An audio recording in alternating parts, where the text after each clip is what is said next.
Guys, huwain natin yung ating cauliflower. Hindi na maghiwa niyan. Yan yung mga ganyan, diba? Yan ang hinihiwa. So, tangkay niya. Yan. Yan na.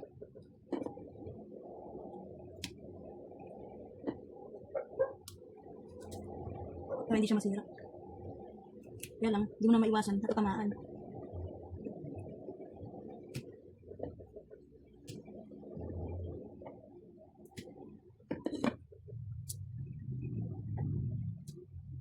Marami-rami rin itong cauliflower na nabili ko.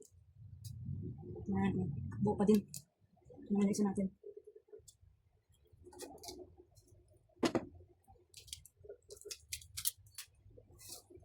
Marami siyang diba? Tangkay-tangkay. Dito lang siya kinakat sa mga ganyan.